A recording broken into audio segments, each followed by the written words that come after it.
ngide bikin November TBR sama Oktober Book Wrap. Halo teman buku semuanya, balik lagi di channel teman buku dan masih bareng aku Irma. Jadi kali ini aku mau bikin kayak vlog ala-ala untuk nunjukin buku apa aja yang udah aku baca di bulan Oktober ya, Oktober Book Wrap mungkin ya. Dan buku apa aja yang bakalan aku baca di bulan November ini. Walaupun ya sebenarnya buku-buku yang aku baca di bulan Oktober itu belum aku review semua. Jadi si videonya tuh masih dalam proses pengeditan. Ya wajar lah ya, kan aku yang baca bukunya, terus aku juga yang bikin ringkasannya, aku yang bikin draft buat script reviewnya, terus juga aku yang sendirian gitu bikin videonya, habis itu ngeditnya juga, nguploadnya juga, riset kata kunci, alah. Ah sudahlah ya. Di sini aku ditemenin sama anak aku guys. Nih lihat ya. Kalau nggak, no, bah, dadah, halo gitu kan. Halo gitu. Say hi. Ah, dia mematung kawan-kawan. Biasanya aku ditemenin sama si kucing, cuman hari ini anakku nggak masuk sekolah, jadinya ya dia nemenin lah di sini gitu, di ruangan yang emang khusus untuk aku kerja gitu. Oke, tanpa berlama-lama, mari kita langsung masuk aja ke Oktober Book Wrap. Nah, jadi ini teman-teman, buku yang udah aku baca di bulan Oktober, dan ini belum semua aku review. Bikin reviewnya tuh kayaknya kalau nggak salah ya baru 2 ini aja. Yang ini belum sempat aku bikin ringkasannya, yang ini juga belum sempat aku bikin ringkasannya. Jadi mungkin di November belum muncul nih si reviewnya, tapi ya aku usahain lah ya November bakalan muncul reviewnya. Nah, secara singkat aja nih untuk buku Revolusi Glukosa. Nah, Revolusi Glukosa ini tuh lebih ke gimana caranya biar kita itu bisa mengontrol kadar gula dalam darah. Jadi si penulisnya ini, si Jesse Incaus, gimana sih? Jesse aja lah ya. Si Jesse ini ngasih tips dan trik beserta kayak penelitian dirinya sendiri lah, yang dia lakukan terhadap diri dia sendiri, bahwa oh gini loh, kalau misalkan kita tuh makan nasi doang terus daging, gula kita tuh bakalan naiknya tuh segini, lonjakannya itu segini. Terus kalau misalkan kita sebelum makan nasi sama daging dan kawan-kawannya, kita makan sayur dulu, nah nanti lonjakan glukosanya tuh segini. Terus kalau misalkan kita makan kayak minuman boba, ya kan, Thai tea, terus cheesecake, pokoknya cake kayak gitu, kayak brownies yang kayak gitu, yang manis-manis banget, itu akan lonjakan glukosanya tuh bakalan segini. Dan nanti tuh efeknya itu apa aja itu bakalan dijelasin sama si Jesse di bukunya ini. Aku tuh sebenarnya pengen bikin review yang lebih mendalam soal ini, karena di sini tuh bener-bener daging banget dan bisa banget untuk kamu yang mungkin sekarang tuh lagi struggle buat nurunin berat badan, satu. Terus yang lagi punya masalah gula udah jelas ya. Terus mungkin yang lagi punya masalah PCOS, itu masalah reproduksi wanita kalau nggak salah ya. Terus juga masalah-masalah lainnya lah, kayak badan pegel-pegel, kayak gitu-gitu kan, itu bisa aja ada pengaruhnya dari gula gitu. Dan gitu juga dijelasin bahwa gula itu gak cuman gula yang manis, kayak kan suka ada tuh denger yang ngomong kalau mau diet kurangin nasinya. Enggak, justru kalau di sini enggak gitu. Ini daripada kepanjangan satu buku 3 menit sendiri, nantilah ya, kalian tungguin aja. Nanti juga insya Allah aku bakalan kasih secara cuma-cuma lah ya ringkasan yang udah aku bikin gitu ya. Nantilah tungguin aja. Terus setelah itu aku baca ini nih, buku novel bantal ini. The 100-year-old man who climbed out of the window and disappeared. Nah, jadi ini tuh ada kakek-kakek tua, umurnya tuh 100 tahun, dia kabur nih dari panti jompo di hari ulang tahunnya. Jadi di panti jompo itu tuh udah bikin pesta, udah mau bikin pesta, pestanya juga udah mulai, gubernur aja sampai datang, terus tiba-tiba dia ngilang gitu, pestanya gagal, dia bikin heboh seantero negeri. Dan si kakek ini dia tuh tinggal di Swedia. Aku kotanya lupa, Ekshult apa gitulah ya. Aku kotanya lupa, cuman emang dia ini tinggalnya di Swedia. Nah, ini novel lucu banget. Lucunya tuh lebih ke satir yang cerdas, tapi memang bikin ngakak. Ya gimana ya, jadi si kakek ini tuh zaman mudanya, kan dia itu passionnya bikin dinamit. Dia itu sampai ngeledakin rumahnya sendiri cuman gara-gara rubah. Terus ngeledakin tambang. Tapi dia kayak, ya memang itu gitu, emang orangnya tuh kayak gitu. Dibilang psikopat bukan gitu. Kalau psikopat kan lebih ke yang hal-hal negatif kan ya. Kalau ini mah enggak, ya santuy lah ya, mungkin kalau bahasanya zaman sekarang tuh dia tuh santuy banget gitu. Terus dia ini gitu yang ngebantuin buat nyiptain bom atom, kan lucu banget ya. Padahal dia tuh bukan ahli profesor yang ahli di bidang fisika, kimia, matematika gitu, enggak. Kayak sesimpel karena dia paham soal dinamit, terus dia tuh kayak, ya kalau dia tuh kayak tiba-tiba nyeletuk, ya kalau mau bikin bom atom harusnya gini dong, kayak gitu. Terus tiba-tiba jadi aja. Ini lucu banget sih, sumpah. Ini aku rekomendasiin banget karena ya selucu itu. Cuman emang kitanya yang harus mengerti kejadian-kejadian besar di masa lalu. Walaupun ya fiksi yang si kakek ini, si Alan ini, dia tuh ya tokoh fiksi gitu, beneran fiksi. Cuman kayak disisipin di peristiwa-peristiwa besar yang ada di seluruh dunia gitu. Lanjut ya. Nah, selanjutnya tuh aku baca ini, Let Me Show You the Art of Killing, karya F.A. Amri. Nah, kalau buku ini tuh dia tipenya novelet, jadi tipis dan kecil. Ya, ini kan novel biasa segede ya. Ini lebih kecil lagi gitu dan tipis. Ceritanya itu tentang mafia besar yang hampir bikin perang di Jakarta. Jadi di Jakarta tuh ada 4 mafia besar ceritanya. Nah, si 4 mafia besar, 2 tuh bentrok nih gara-gara perempuan. Nah, si perempuan ini meninggoy, yang penyebabnya tuh ya udah jelas lah di gitu ya, secara paksa. Nah, Harlem nih, yang dia itu organisasi pembersih, anggota organisasi pembersih, dia diutus untuk menyelidiki itu semua biar nggak jadi perang besar gitu di Jakarta. Kayak gitulah kurang lebih si premisnya ya, atau sinopsisnya ya. Itu seru banget sih.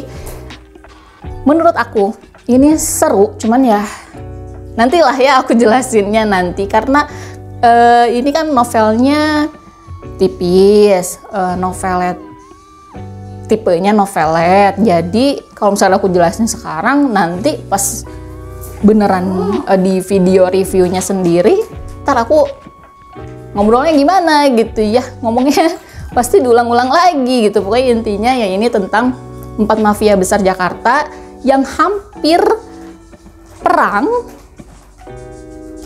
3 apa 4 ya? Tuh kan aku jadi lupa. Pokoknya mafia besar Jakarta yang hampir perang. Kalau nggak salah 3 sih. Yang hampir perang karena satu wanita gitu. Jadi pemicunya itu satu wanita. Wanitanya itu bukan wanita yang gimana ya, pramuria gitu, kayak PSK gitu ya, pekerja gitu ya. Dah, oke, lanjut. Nah, terakhir nih yang aku baca di bulan Oktober kemarin adalah creative writing. Creative writing karya A.S. Laksana.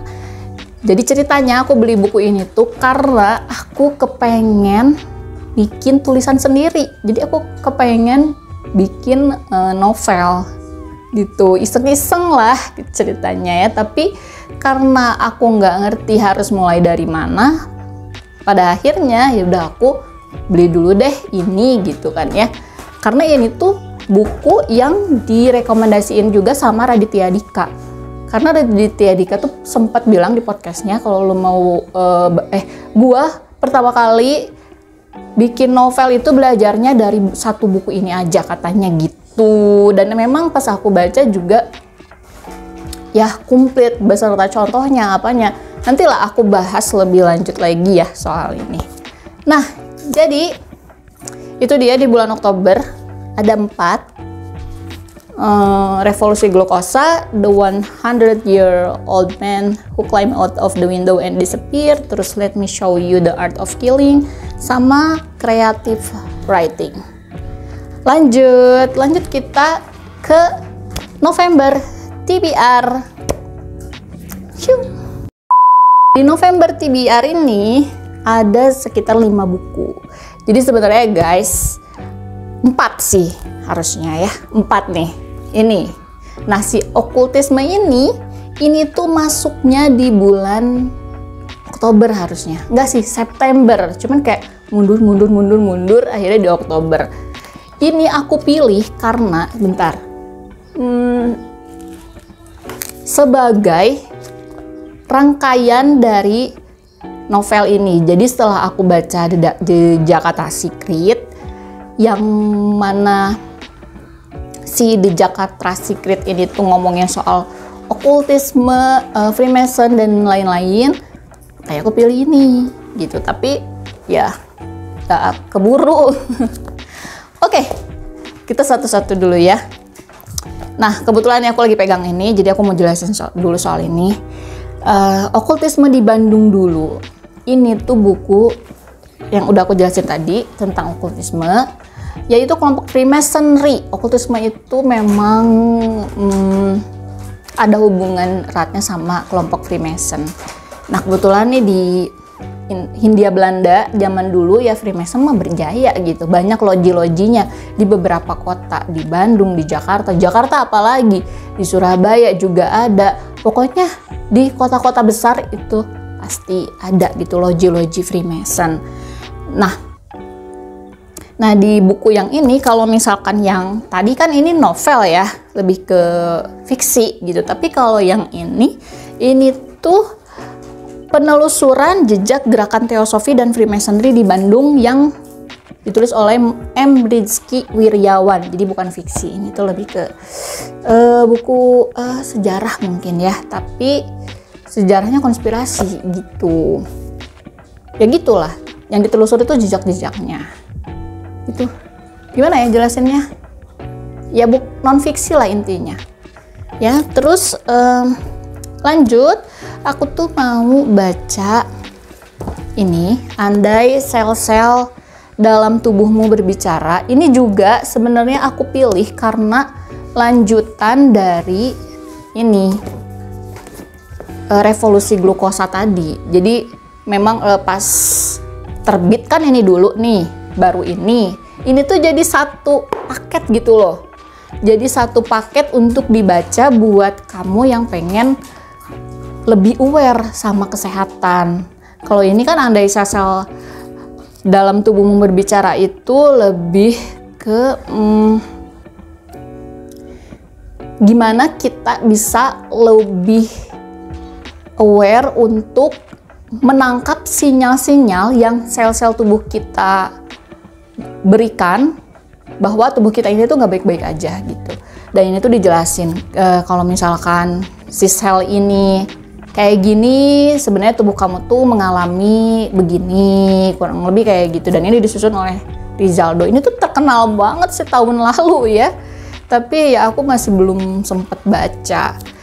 Nah, di sini juga dilengkapi dengan dasar pertolongan pertama, terus panduan perawatan kesehatan keluarga, mekanisme kerja tubuh dengan gaya storytelling unik yang menyentil, informasi gaya hidup masa kini yang salah dan berbahaya, serta solusi untuk mengatasinya. Jadi kalau misalkan teman-teman nih yang memang aware banget nih sekarang sama keadaan tubuhnya, bolehlah. Kayaknya 2 ini bisa jadi paket bacaan kesehatan untuk kamu gitu. Nah, lanjut. Aku mau baca mindset. Nih, mindset juga sebenarnya udah terkenal dari dulu ya. Bahkan udah dari tahun berapa lah ini ya. Ini aja udah cetakan ke 25. Kenapa aku milih untuk baca buku ini? Karena ya sesuai dengan tagline di sini, mengubah pola berpikir untuk perubahan besar dalam hidup Anda. Jadi aku tuh pengen ngubah mindset aku dulu, biar nantinya tuh kira-kira bisa nggak sih aku bikin perubahan besar dalam hidup aku ini. Ya apa aja lah, bisa apa aja kan, karena aku juga belum baca bukunya gitu. Nah, selanjutnya nih ada 2 novel soal kucing. Yang satu ini novel pembaca bintang di kedai kopi bulan purnama. Yang satunya lagi Jika Kucing Lenyap dari Dunia. Sejujurnya aku nggak terlalu ngepoin sih buku ini tentang apa. Intinya sih tentang kucing ya. Kalau yang ini aku baca sinopsisnya.